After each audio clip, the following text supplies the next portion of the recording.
কেন যুদ্ধ হল মা দুর্গা এবং মহাদেব শিবের?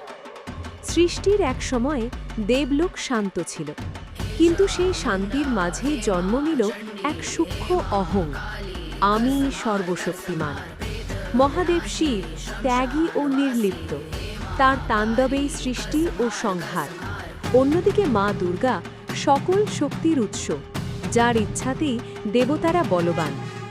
এক মুহূর্তে প্রশ্ন উঠল, শক্তি বড় না সেই শক্তিকে ধারণকারী চেতনা? এই প্রশ্নের উত্তর দিতে কোনো ঋষি নন, কোনো দেবতাও নন, স্বয়ং শক্তি ও চেতনা মুখোমুখি হল। মহাদেবের তাণ্ডবে কেঁপে উঠল দিকচক্র, আর দুর্গার দৃষ্টিতে স্থির হয়ে গেল সময়। অস্ত্র উঠল, বজ্র নিনাদ হল, কিন্তু এই যুদ্ধ ধ্বংসের জন্য নয়, এই যুদ্ধ অহং ভাঙার জন্য।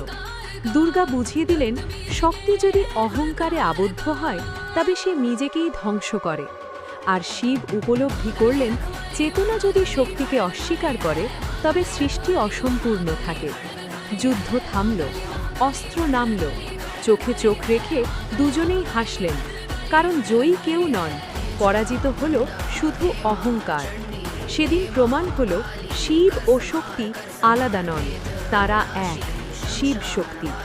এইরকম আরও পৌরাণিক কাহিনী, ভক্তি, ধর্ম ও দেবলীলার গল্প পেতে এখনই সাবস্ক্রাইব করুন মা দুর্গা ইউটিউব চ্যানেল। ভক্তির পাশে থাকুন, ধর্মের পথে চলুন। জয় মা দুর্গা।